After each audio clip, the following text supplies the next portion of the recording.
So while everybody is probably not really thinking about it anymore, I don't know if people recall when the Ebola outbreak was an issue, but it really still is because the outbreak is not totally gone yet.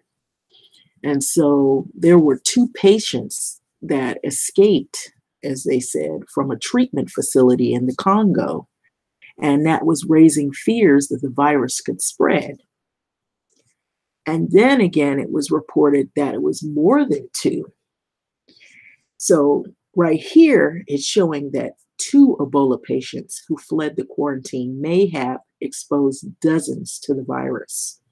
So it's in CNN.com, in the Washington Post, and in BBC.com. And there's several articles about it. And so I just saw an article that was in the New Times, and it was talking about the two patients that were infected with Ebola, and they were found dead in a place called DRC, or abbreviated as DRC. And DRC is Democratic Republic of Congo. And so the health worker with Medicines or Medicines Sans Frontiers, MSF, said this Wednesday. So the head of MSF's mission in the northwestern city of Mbandanka, Henry Gray, said that the two dead are among three people who were confirmed to be infected with Ebola last week. And they disappeared from an isolation center in the northwest of Mbandanka a few days ago. Their bodies were found in a local neighborhood. So all that time these people were missing, they had that Ebola virus, and they were surrounded by many people who could have been also infected. So they found the bodies of these people. So in recent days, health workers have reported several patients who disappeared from isolation centers.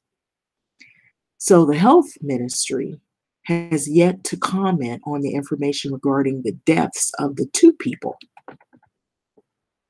The medical charity, which is MSF, has been working with the health ministry in Equateur province since the outbreak was declared. So Minister of Health Ole Lunga launched a vaccination campaign. So don't be surprised if you don't hear them talking about let's get vaccinated for this and that and the other.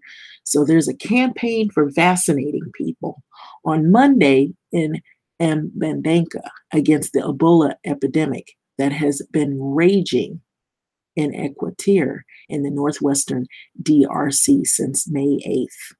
The vaccine should serve to break the chain, is what they say, the chain of transmission. So they're coming out with something to break the chain of transmission. But until then, we don't know who all's been infected, where these people may travel to, and who all's been exposed.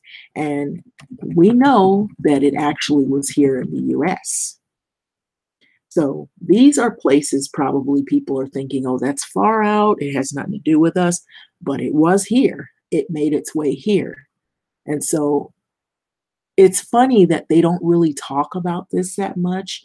I mean, it's a few articles, but I guess people probably pass it off as it's something that's far out and it's not something they have to actually worry about because it's not close enough to them. But we did have a problem with that Ebola, and it was close enough to the US for people to worry. So what my question is, first they said it was two that fled the treatment center. And see, that was a day ago in this article. But here, 12 hours ago, Ebola in the Congo, now they reveal three patients fled quarantine sparking the fears. And so the fear is that it could spread to a larger number of people. And so that's what the big fear is. And you don't know if these people are traveling in and out of the country. You don't know, who these people are, and how this virus, if it's a virus, how can it spread to the next person? And so that is what is sparking the fear. And so I'm wondering what they're going to do about it, because I thought it was really scary when they had the back a while back, they had a patient who had Ebola, and they said they were going to treat that patient who had the Ebola. And it was more than one patient. I believe a nurse also contracted it. And I would have to look that up, but I remember people were afraid. But while I'm on this thing, it's like it's so scary because you wonder, you know, just who's in control of all of this. Are they really, really doing what they say they're going to do? Or should we worry? Or should we, be on a high alert? Or do they wait till the last minute? And, so here I'm seeing Catholic priest infected with Ebola in the DR Congo, Democratic Republic. New Ebola tactics raise hope for May sow confusion. So 2 Ebola patients escaped. That's when they first said that. But you notice how there's different things about different scenarios of what has happened. It's like they don't want to tell you the truth, but then they kind of tell you bits and pieces of stuff. And so here I'm looking at it. Ebola, also called Ebola hemorrhagic fever. There's about symptoms and treatments. Okay, so treatable by a medicine or medical professional. It spreads by animals or insects. That doesn't sound good, does it? Hearing that. Requires medical diagnoses and lab tests or imaging always required. Humans may spread the virus to other humans through contact with bodily fluids such as blood. Initial symptoms could include fever, headache, muscle pain, chills. Later, a person may experience internal bleeding resulting in vomiting or coughing up blood. Treatment is supportive in the hospital care.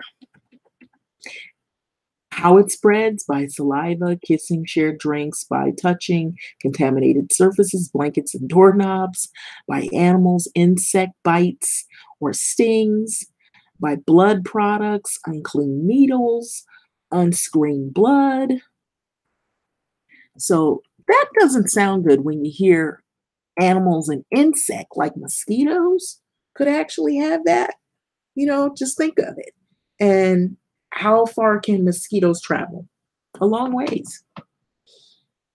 So it's a virus that causes severe bleeding, organ failure, and it can lead to death.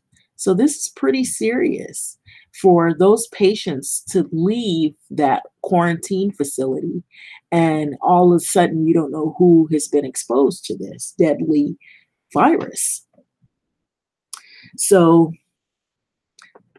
we shall see what happens with that. But it says some of the pains that people experience from this is in the abdomen, chest, joints, and muscles. The whole body will experience chills, dehydration, fatigue, fever, loss of appetite, malaise, and sweating. There's gastrointestinal problems like diarrhea, nausea, vomiting up blood. And also, which is common, is coughing up blood, redness in the eyes, eye redness, headache, mental confusion, red spots on the skin, or sore throats. And so these are pretty much Ebola symptoms. So you need to be in hospital care, supportive care, intensive care, oxygen therapy, and IV fluids. You are probably end up having to have a blood transfusion. It's infectious. You have to be with an infectious disease doctor, critical care doctor, or emergency medicine doctor. And so it's pretty serious if that's what the treatments are. It's not saying take a NyQuil and stay home and go to bed. It's saying you're hospitalized. And so that's why these people have to be quarantined like they do. And so that's pretty serious for something like this to get out.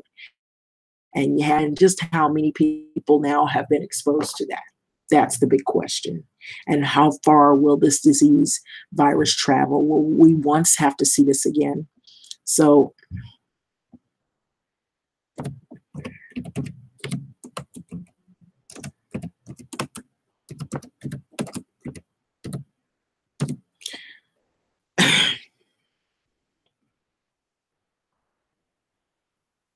okay, so I'm trying to look.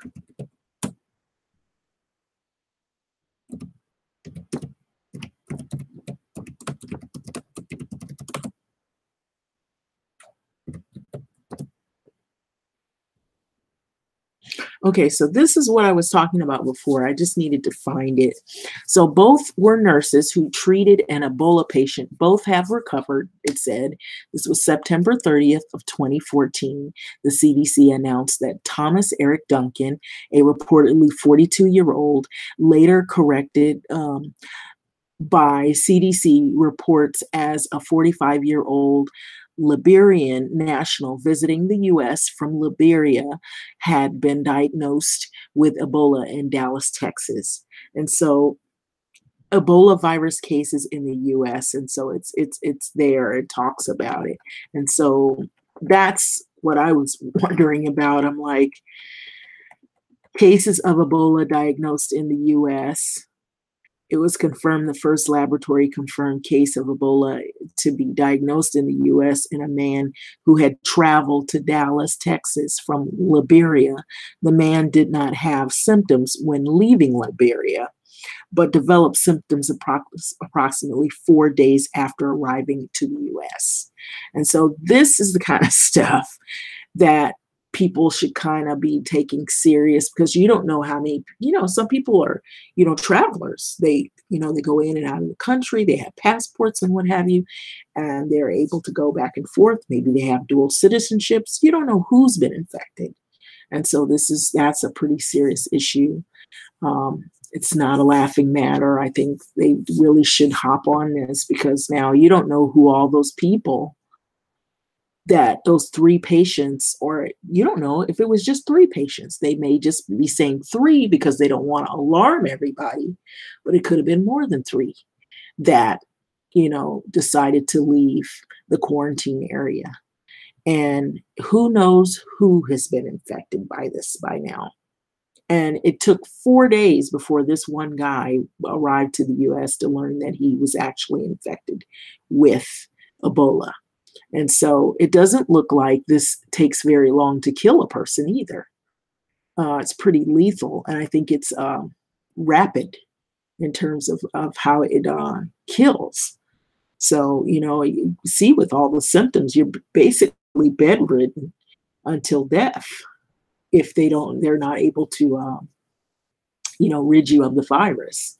So it sounds like, from what I've learned about viruses, that they can be pretty difficult to treat. A lot of times, like even with the common cold, some viruses, there's no real cures, they say. You have to let them take their course. Some people's immune system is strong enough to fight, and combat some things, and others aren't. If you are exposed to illness, if you already have a illness or a low immune system, or your immune system's been compromised, then you might be a person that may not be able to survive something like this.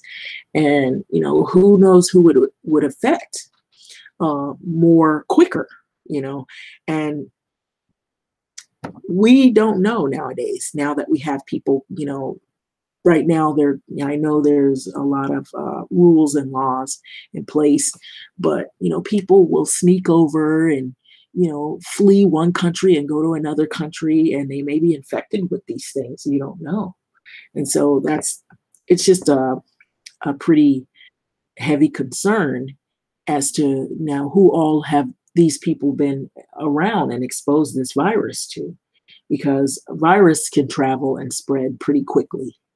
And anytime they say insects, insect can carry it, that would include mosquitoes, because in those countries, a lot of times they'll have mosquito nets. But what about people that they're in an environment where they're not really covered, with protective covering.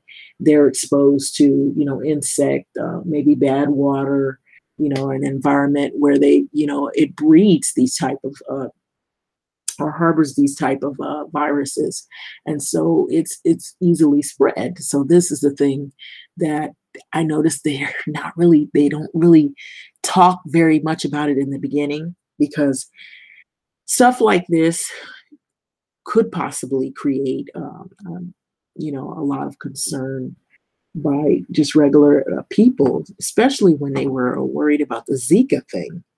You know, how they would have to spray areas, and how women who were expecting, their babies come out with that virus, and they said even males can get it if they've been bitten, or they contract that virus. They can pass it on to the woman, and if she becomes impregnated, and then that baby could end up getting the Zika virus and stuff. So I was reading about that. I was thinking that's crazy.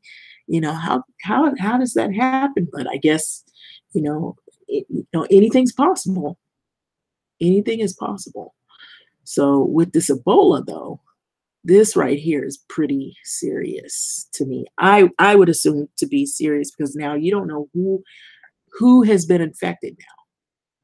That's the big question mark. With that being said, like, comment, subscribe. Thanks for listening.